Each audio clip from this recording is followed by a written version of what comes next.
بالله من الشيطان الرجيم بسم الله الرحمن الرحيم لا جناح عليهن في آبائهن ولا أبنائهن ولا أخوانهن ولا أبناء إخوانهن ولا أبناء أخواتهن ولا نسائهن ولا ملكت أيمانهن۔ پیارے اسلامی بھائیوں، یہ درس قرآن کا سلسلہ چل رہا ہے۔ اس سے پہلے 54 یعنی 54 آیتیں ہو چکی تھیں۔ بیچ میں ایک جو ہے جو درس قرآن ہوا، اس کی جو ہے آپ کو ویڈیو ریکارڈنگ نہیں ہو سکی ہے،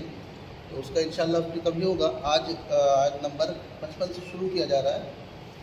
کہ اللہ رب العالمین نے جو پردے کے تعلق سے جب حکم نازل ہو گیا کہ عورتوں کو ان سے پردہ کرنا ہے اور ان کے پاس یا ان کے سامنے نہیں جانا ہے، تو اب چونکہ جب پردہ کا حکم آ گیا تو اب عورتیں گھروں میں کن سے جو ہے پردہ نہیں، یعنی کہ ان سے پردہ کرنا ان کے لیے ضروری نہیں ہے۔ تو اسی کو اللہ رب العالمین نے فرمایا کہ لا جناح علیہن فی آبائہن، اگر عورت ہے اور اس کے کوئی باپ، یعنی کہ عورت کا جو باپ ہے، اسے پردہ کرنے کی ضرورت نہیں ہے۔ یعنی عورت اپنے والد سے، اپنے باپ سے پردہ کرنا اس کا ضروری نہیں ہے۔ اسی طریقے سے ولا ابنائہن، اور اس کے جو بیٹے ہیں، یعنی عورت کا جو بیٹا ہے، بیٹے جتنے بھی ہیں، ان سے بھی عورت کو پردہ نہیں کرنے پر کوئی حرج اور کوئی گناہ کی بات نہیں ہے۔ اسی طریقے سے ولا اخوانہن، اس عورت کا بھائی ہیں، یعنی بھائی جتنے بھی ہیں، ان سے اگر عورت پردہ نہیں کر رہی اپنے سگے بھائیوں سے، تو اس عورت کے اوپر کوئی حرج اور کوئی گناہ کی بات نہیں۔ لا جناح علیہن، یعنی عورت کا سگا بھائی ہے، بھائی کئی سارے ہیں، لیکن ان کے سامنے جانے میں وہ پردہ نہیں کر رہی ہے، تو عورت کے اوپر کوئی گناہ یا کوئی حرج کی بات نہیں ہے۔ اسی طریقے سے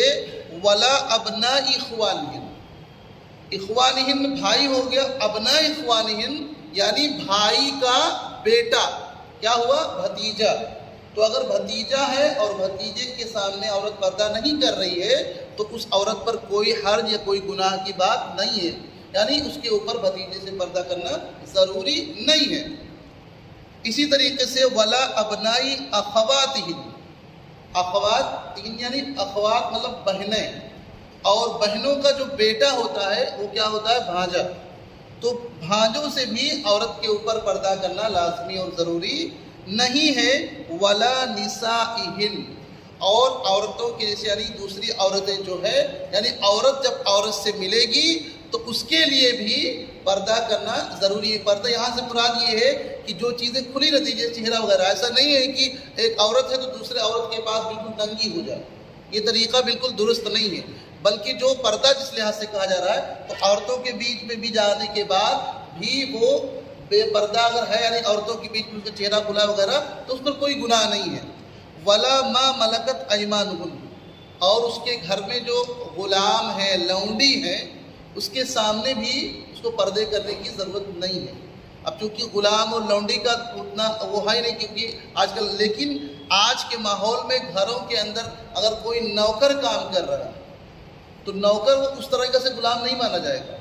کیونکہ نوکر تو وہ جو ہے آپ کے پاس وہ ایک سیلری اور اجرت پہ کام کر رہا ہے۔ تو ایسا نہیں ہے کہ عورتیں جو ہے ان سے پردہ کرنا چھوڑ دیں، بلکہ اس کے پاس آئیں گی، کیونکہ وہ جو غلام ہوتے تھے وہ ان کے وہ خریدے ہوئے غلام ہوتے تھے، اور آج یہ آدمی جو ہے اجرت پہ کام کر رہا ہے، اپنا ایک ڈیوٹی نبھا کر کے وہ واپس چلا جاتا ہے، یا وہ گھر میں کسی کونے میں یا کسی حجرے میں رہتا ہوگا۔ تو ایسا نہیں کہ عورتیں اس کے سامنے آئیں اور کھلا گھومنا شروع کر دیں۔ اسی طریقے سے آج کے مال میں کوئی بھی ہو، کسی کے گھر میں ہو، تو ایسا نہ ہو کہ بھائی کوئی نوکر آ رہا ہے تو اس سے بے تکلفانہ میل جول بڑھایا جا رہا ہے۔ یہ طریقہ آگے چل کر کے اس عورت کے لیے نقصان دہ ثابت ہوگا۔ آگے اللہ رب العالمین نے فرمایا واتقین اللہ، یہ تمام باتیں ذکر کرنے کے بعد اللہ نے کہا اللہ کے نیک بندیوں، اللہ سے ڈر جاؤ۔ یہاں پہ اللہ کا تقوی اختیار کر لو۔ یہاں پہ کہنے کا مقصد یہ ہے کہ اگر تم یہ تمام چیزیں، یعنی ان سے، باپوں سے اور اپنے بھائیوں سے اگر تم پردہ نہیں کرتے ہو، تم سے کوئی حرج کی بات نہیں ہے، لیکن ان کے علاوہ جو لوگ ہیں ان سے آپ کو پردہ کرنا چاہیے۔ اور پردہ کرنے کے بعد تمہارے دلوں کے اندر تقویٰ ہوگا، تب جا کر کے پردے کا مقصد آپ کو حاصل ہوگا۔ یعنی اگر آپ کے دل کے اندر تقویٰ نہیں ہے تو تم کتنے بھی پردہ کر لو، وہ چیز جو ہے آپ کو حاصل نہیں ہوگی۔ اس کا مطلب یہ ہے کہ اگر عورت خالی چہرے کا پردہ کر لے، یعنی جسم کو پردہ کر کے نکلے، لیکن اس کے دل کے اندر تقویٰ نہ ہو، اللہ کا ڈر نہ ہو، نماز وغیرہ نہ پڑھتی ہو، تو وہ تقوی کا کچھ مقصد کیا ہے؟ پردہ کرنے کا مقصد یہ ہے کہ دل کے اندر طہارت ہو، آدمی جو ہے عزت اور ناموس کے محفوظ رہے۔ لیکن پردہ کرنے کے بعد تقویٰ نہیں ہے تو پھر گویا کہ وہ خالی اس کا جسم ڈھکا ہوا ہے، لیکن اس کا یہ مقصد اگر نہیں ہے تو اس کی وہ چیز اسے حاصل بھی نہیں ہوگی۔ اس لیے اللہ رب العالمین نے دوبارہ کہا کہ تقوی کی بنیاد پر، یعنی کہ تقویٰ اگر دل میں ہوگا تب تو تمہارے اس پردے کا فائدہ ہے، لیکن اگر نہیں ہوگا تو تمہارے پردے کرنے کا تمہارے پر کوئی فائدہ نہیں ہوگا، تم چونکہ دکھاوا کر رہی ہو لوگوں کے سامنے۔ اور تب تک تقویٰ نہ ہو آدمی کو کوئی پردہ بچا نہیں سکتا۔ ان اللہ کان علی کل شیء شہیدا، بے شک اللہ رب العالمین ہر چیز پر گواہ ہے، ہر چیز کو جاننے والا ہے، دیکھنے والا ہے۔ آگے فرمایا ان اللہ و ملائکتہ یصلون علی النبی، بڑی مشہور آیت ہے کہ بے شک اللہ رب العالمین اور اس کے فرشتے اپنے رسول پر، اپنے نبی پر جو ہے رحمت بھیجتے ہیں۔ یعنی اللہ کے نبی صلی اللہ علیہ وسلم کیا مقام و مرتبہ، کیا منزلت ہے اللہ رب العالمین کی، کہ اللہ رب العالمین خود اور اللہ رب العالمین کے فرشتے اللہ کے نبی صلی اللہ علیہ وسلم پر رحمت بھیجتے ہیں، درود پڑھتے ہیں۔ یا ایھا النبی یا ایھا الذین آمنوا، تو اے وہ لوگوں جو ایمان لائے ہو، تم بھی صلو علیہ وسلموا تسلیما، تم بھی اللہ کے نبی صلی اللہ علیہ وسلم پر درود و سلام بھیجا کرو۔ آپ پورے قرآن میں کہیں بھی چلے جائیں آپ کو یا ایھا الذین آمنوا ہمیشہ شروع میں ملے گا،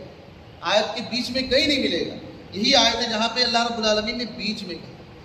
یعنی اس سے آپ اندازہ کریے کہ اللہ رب العالمین دوبارہ پھر مخاطب کر رہا ہے کہ اے لوگوں جو ایمان لائے ہو، نبی پر جو ہے درود و سلام پڑھا کرو، یعنی اللہ کے نبی صلی اللہ علیہ وسلم نے درود بھیجا کرو۔ یہاں پہ اس تعلق سے یہ ہے کہ اللہ کے نبی صلی اللہ علیہ وسلم پر درود پڑھنے کا صحیح طریقہ یہ ہے کہ پوری درود پڑھی جائے، یعنی اللہم صلی علی محمد پورا مکمل پڑھی جائے، لیکن مختصراً صلی اللہ علیہ وسلم جب آپ کا نام آئے تو صلی اللہ علیہ وسلم اگر بھی کوئی آدمی نہ کہے تو وہ آدمی جو ہے کنجوس مانا جائے گا، یعنی کہ وہ آدمی بالکل بخیل ہے، کتنا بھی نہیں کہہ سکتا، یعنی اللہ کے نبی صلی اللہ علیہ وسلم کی قدر و منزلت پر صلی اللہ علیہ وسلم بھی نہیں کہہ سکتا۔ تو اس لیے میرے بھائیوں، جمعہ کے دن جب آدمی آئے، ایسے بھی آدمی جب بھی اللہ کے نبی صلی اللہ علیہ وسلم پر درود پڑھنا چاہیے، تو اس طریقے سے اس کی بڑی فضیلت ہے کہ اللہ رب العالمین نے اپنے نبی کی یہاں پر فضیلت بیان کی۔ اسی آیت کے تعلق سے آتا ہے تفسیروں کے اندر کہ جب آدمی نماز پڑھتا ہے تو نماز کے اندر جو تشہد ہوتا ہے، تو تشہد میں دو قول پائے جاتے ہیں، یعنی درود ابراہیم پڑھنے کے تعلق سے کہ اگر 4 رکعت والی نماز ہے تو دونوں تشہد میں پڑھنا چاہیے یا صرف ایک میں پڑھنا چاہیے۔ تو کچھ لوگ اس پر گئے ہیں کہ ایک ہی میں پڑھ لیں، آخری جو تشہد ہے اس میں درود شریف پورے پڑھنی چاہیے، لیکن جو پہلا تشہد ہے اس میں التحیات کا اکتفا کرنا چاہیے۔ اور کچھ لوگ کہتے ہیں دونوں پڑھ لیا جائے، تو زیادہ بہتر بات یہ ہے کہ آدمی دونوں پڑھ لے تاکہ اس میں کسی طریقے سے اختلاف کی گنجائش نہ رہے۔ ایک بات یہ بھی کہا جاتا ہے کہ یہ چیز جو ہے صرف اس میں پڑھنے کی جو بات ہے کہ پہلے تشہد میں نہیں پڑھنا اور دوسرے تشہد میں پڑھ لینا، یعنی دونوں میں، تو یہ مطلب یہ ہے کہ جب دونوں میں پڑھنے کی جو بات ہے وہ اس لیے ہے کہ یہ آیت جب نازل نہیں ہوئی تھی اس سے پہلے کی بات یہ تھی، لیکن نازل سے پہلے پر یہ محمول کریں، بعد میں محمول کریں گے تو مطلب یہ ہوگا کہ ہمیں دونوں تشہد میں پڑھنی چاہیے۔ اس طریقے سے عائشہ صدیقہ رضی اللہ عنہا بیان فرماتی ہیں کہ اللہ کے نبی صلی اللہ علیہ وسلم جب رات میں نوافل پڑھتے تھے تو اس میں بھی آپ سے یہ ملتا ہے کہ آپ دونوں تشہد میں جو ہے درود ابراہیمی پڑھا کرتے تھے۔ تو اس لیے ہمیں اور آپ کو چاہیے کہ دونوں میں پڑھیں۔ کچھ لوگ تو کہتے ہیں کہ دونوں میں نہیں پڑھنا ہے، لیکن اگر آدمی کو چاہیے کہ دونوں میں پڑھ لے تاکہ دونوں بات پہ عمل ہو جائے۔ لیکن اگر کسی نے پہلے تشہد میں نہیں پڑھا تو اس کے اوپر کوئی گناہ اور کوئی اس طریقے سے کوئی بات نہیں ہے، کیونکہ یہ بھی علماء کا قول ہے یا علماء نے لکھا بھی ہے اس چیز کی کہ اگر پہلے تشہد میں صرف التحیات پہ اکتفا کرے اور درود نہ پڑھے تو بھی کوئی حرج کی بات نہیں ہے، لیکن دونوں پڑھ لیا جائے تو یہ زیادہ راجح بات ہے۔ آگے فرمایا کہ ان الذین یؤذون اللہ ورسولہ، کہ بے شک اللہ اور اس کے رسول کو جو لوگ تکلیف دیتے ہیں، لعن اللہ فی الدنیا والآخرہ، تو ان کے لیے دنیا میں بھی اور آخرت میں بھی اللہ رب العالمین کی لعنت ہے۔ یہاں پہ یہ ہے کہ اللہ رب العالمین کو تکلیف دینا اور اللہ کے رسول صلی اللہ علیہ وسلم کو تکلیف دینا. تو اللہ رب العالمین کو تکلیف کوئی دے سکتا ہے؟ دنیا میں کس کی طاقت ہے جو اللہ رب العالمین کو تکلیف دے، اذیت پہنچائے؟ لیکن مطلب یہاں پہ یہ ہے کہ اللہ رب العالمین کو جو چیز ناپسند ہے اس کا ارتکاب کرنا اللہ رب العالمین کو اذیت دینا ہے. ورنہ دنیا کے اندر کسی کی طاقت نہیں ہے جو اللہ رب العالمین کو کچھ بھی تکلیف پہنچا سکے. لیکن یہی ہے کہ اللہ رب العالمین نے جس چیز کو ناپسند کیا ہے اس کو آدمی کرے تو یہ اللہ رب العالمین کو اذیت دینا ہو. جیسے کہ صحیح بخاری کی حدیث قدسی ہے کہ اللہ رب العالمین فرماتا ہے کہ ابن آدم یؤذینی ابن آدم یسب الدہر، کہ ابن آدم مجھے گالی دیتا ہے. جب زمانے کو کہتا ہے زمانہ برا ہے تو زمانے کو گالی دیتا ہے، حالانکہ وہ زمانہ تو میں ہی ہوں، یعنی زمانہ وانت دہر، زمانہ میں ہی ہوں. تو اس طرح سے اس کا کہنا یہ مجھے جو ہے تکلیف دیتا ہے. ابن آدم جب وہ زمانے کو برا بھلا کہتا ہے تو وہ مجھے تکلیف دیتا ہے. کیوں؟ وہ انا الدہر، زمانہ تو میں ہی ہوں، اور اقلب اللیل والنہار، رات اور دن کو لانا اور لے جانا میرے اختیار میں.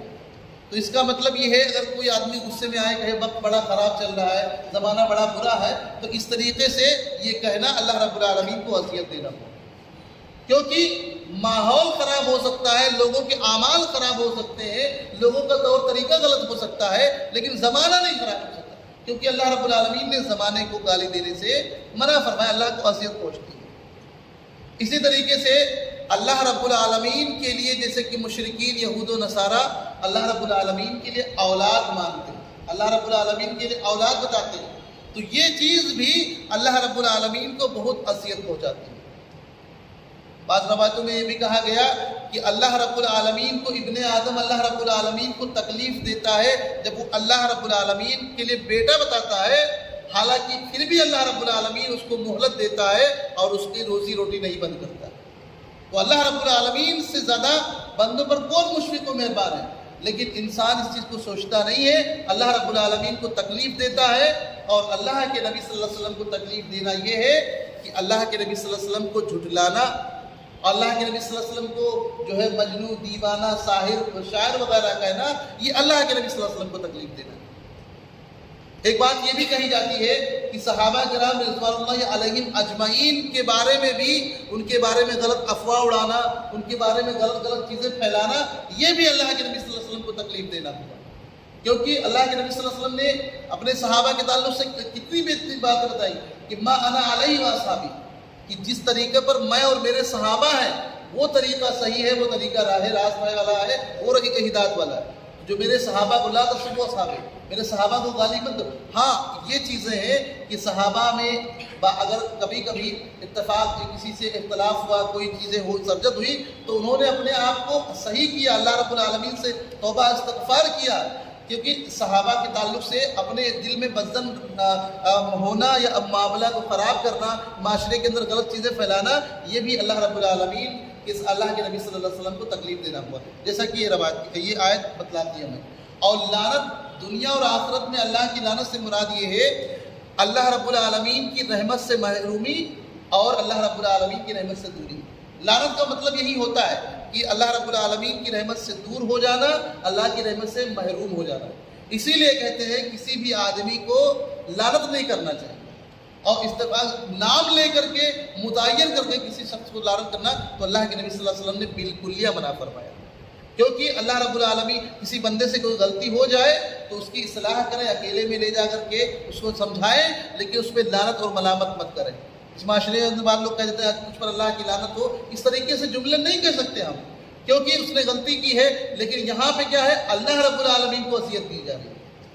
تو اللہ رب العالمین کو اذیت دی جا رہی ہے تو اللہ رب العالمین کی لعنت ہے. لیکن اگر کوئی انسان دنیاوی معاملے میں کوئی غلطی کر رہا ہے تو اپنے زبان سے یوں ہی سب کو لعنت ملامت کرتے رہتے ہیں، یہ طریقہ غلط ہے، یہ اخلاق سے پرے ہے، یہ اخلاق والی بات نہیں ہو سکتی. تو اس لیے ہمیں اور آپ کو چاہیے کہ جو بھی آدمی اس میں ملوث ہو تو ہمیں اسے سمجھانا چاہیے کہ یہ کام تمہیں چھوڑنا ہوگا. وعد لہم عذابا مہینا، اور ایسے لوگوں کے لیے اللہ رب العالمین کے یہاں رسوا کن عذاب ہے. یعنی جو اللہ اس کے رسول کو تکلیف دیتے ہیں تو اللہ رب العالمین کے یہاں رسوا کن، یعنی سب کے سامنے اللہ رب العالمین کو سزا دے گا اور ان کی رسوائی ہوگی. تو یہ کتنی بڑی شرم کی بات ہے تو اس لیے میرے بھائیوں اللہ کے نبی صلی اللہ علیہ وسلم کے تعلق سے اگر کوئی بات بھی آئے تو اس کی تحقیق کرنی چاہیے. جسے بعض لوگ کہہ دیتے ہیں کہ اللہ کے نبی صلی اللہ علیہ وسلم نے یہ چیز فرمائی ہے اور حالانکہ وہ چیز نہیں ہوتی ہے، تو اس کو چاہیے کہ اپنا ٹھکانہ جہنم بنا لے. کیونکہ اللہ کے نبی صلی اللہ علیہ وسلم کی طرف سے کوئی چیز نسبت کرنا ان کی طرف، حالانکہ آپ نے نہ کہی ہو، وہ چیز جو ہے انسان کے جہنم میں جانے کا سبب بن سکتی ہے. تو اس لیے میرے بھائیوں اپنے کسی بھی قول، اپنے عمل سے ہمیں یہ نہیں ہونے دینا چاہیے کہ جس سے اللہ رب العالمین کو یا اللہ کے رسول صلی اللہ علیہ وسلم کو تکلیف پہنچے. آگے فرمایا یا ایھا النبی قل والذین یؤذون المؤمنین والمؤمنات، کہ جو لوگ مومن مردوں کو اور مومن عورتوں کو جو ہے تکلیف پہنچاتے ہیں، ان کے تعلق سے بہتان لگاتے ہیں حالانکہ انہوں نے کیا نہیں، فقط بغیر مقتصب، یعنی کسی نے کچھ نہیں کیا ہے لیکن یوں ہی ہم ان کے تعلق سے معاشرے کے اندر بہتان بازی یا کوئی بھی چیز پھیلا دیتے ہیں، فقط احتملوا بہتانا و اثما مبینا، تو اس نے بہت بڑا بہتان باندھا اور بہت ہی کھلا ہوا گناہ کیا. تو اس کا مطلب یہ ہے کہ معاشرے کے اندر اگر آج کل موبائل کا دور ہے، فیس بک، واٹس ایپ پہ کہیں بھی اگر کسی کے تعلق سے کوئی خبر آئے، چاہے کوئی بھی ہو، کوئی بادشاہ ہو، کوئی گھر کا ہو، عورت ہو، مرد ہو، کوئی بھی چیز ہو، تو فوراً اس کو آگے نہیں بڑھانا چاہیے. کیونکہ اگر آپ اس کو آگے بڑھائیں گے تو جس نے اس چیز کو پھیلایا ہے گویا کہ آپ بھی اس میں شامل ہو جائیں. تو یہ کہا کہ مومن مردوں اور عورتوں کے تعلق سے جو اس نے نہیں کیا ہے، معاشرے کے اندر پھیلانا، لوگوں میں رائج کرنا کہ فلاں کا چلن اچھا نہیں ہے، فلاں کا کریکٹر اچھا نہیں ہے، فلاں کی لڑکی کو ہم نے یہاں دیکھا، فلاں کے بیٹے کو ایسا دیکھا، حالانکہ ایسا نہیں ہے، تو اس نے بڑا بہتان باندھا اور بہت ہی کھلا ہوا گناہ کیا. اور اسی طریقے سے کسی حکومت کے تعلق سے یا کسی بادشاہ کے تعلق سے یا کسی بھی آدمی کے تعلق سے یوں ہی نفرت پھیلانا، معاشرے کے اندر خراب باتیں پھیلانا، یہ بہت ہی برا عمل ہے اور بہت بڑا ہی گناہ اللہ رب العالمین. آج کسی آدمی کو کسی سے تھوڑی سی تکلیف پہنچ گئی یا دل میں کوئی بات ہوتی ہے تو وہ سوشل میڈیا کے ذریعے سے اس کو بدنام کرتا ہے، اس کو خراب کرتا ہے. حالانکہ ہونا یہ چاہیے کہ آپس میں بیٹھ کر کے ایک دوسرے کی باتوں کو سمجھیں اور دل کی کدورت اور رنجش کو دور کر لیں. کیونکہ میرے بھائی معاشرے کے اندر پھیلانے سے، اس آدمی کو بدنام کرنے سے، بدنام کرنے سے یہ کوئی بھلائی نہیں ہے، بلکہ ہم مومن ہیں، ہمارا یہ کام ہے کہ ہم ایک دوسرے کی اصلاح کریں اور بھلائی و خیر کے طریقے سے. آگے اللہ رب العالمین نے فرمایا یا ایھا النبی قل لازواجک و بناتک و نساء المؤمنین، کہ اے نبی آپ اپنی بیویوں سے یعنی ازواج مطہرات سے اور اپنی بیٹیوں سے، و بناتک ونساء المؤمنین، اور مسلمان عورتوں سے یعنی جتنی بھی عورتیں ہیں ان سے آپ کہہ دیں کہ یدنین علیہن من جلابیبہن، جب وہ اپنے گھروں سے باہر نکلے، کہیں وہ جائیں تو وہ اپنے اوپر جلباب کی جمع جلابیب، اپنے اوپر چادر لٹکا لیا کریں. یعنی پہلے کیا ہوتا تھا کہ ایسی جلباب بولتے ہیں ایسی چادر کو جو مکمل سر سے لے کر پیر تک پورے باڈی کو ڈھانپ لے. پہلے کیا ہوتا تھا، اس کو ڈھانپ کر کے آدمی، عورت کی نظر نیچی ہوتی تھی تو نیچے دیکھتے ہوئے چلی جاتی تھی، اس کو پریشانی نہیں ہوتی تھی. آج عورتیں جو نقاب اوڑھتی ہیں، اس جو ہے برقعے اور نقاب کے اوپر ایک نقاب پہننے کی ضرورت ہے، کیونکہ آج نقاب کے اندر اتنی جو ہے اس میں کام کیا ہوتا ہے، اتنے خوبصورت سجایا ہوتا ہے، چونکہ آدمی کی نظر نہ چاہتے ہوئے اس نقاب پہ پڑ جاتی ہے. اور نقاب کی جو اپنے جسمانی احساس کے ساتھ فٹنگ کرانا، یہ بھی بے غیرتی ہے. نقاب کا مطلب یہ ہوتا ہے کہ جب عورت برقع اور نقاب پہنے تو سامنے والے کو پتہ نہ چلے کہ اس میں کوئی لڑکی ہے، بوڑھی ہے، جوان ہے، کون ہے. اس طریقے سے ڈھیلا ڈھالا ہونا چاہیے، کیونکہ اگر نقاب کے اوپر نقاشی بنی ہوئی خوبصورتی سے اچھا سجایا ہوگا اور جسمانی ساخت بنایا ہوگا تو وہ اس کا مقصد نہیں حاصل ہوگا اسے. چونکہ آپ دکھا رہے ہیں، نقاب کا مطلب یہ ہے کہ تمہاری جو زینت ہے وہ دنیا کی نظر میں نہ آئے، وہ آپ کے شوہر کے لیے. اب باہر جائیں گی تو اس طریقے سے آپ گناہ کی دعوت دے رہی ہیں. تو اس طریقے سے فرمایا اللہ کے نبی اللہ رب العالمین نے کہ اے نبی آپ اپنے ازواج مطہرات کو، اپنی بیٹیوں کو اور رہتی دنیا کے تمام عورتوں کے لیے کہہ دیجیے.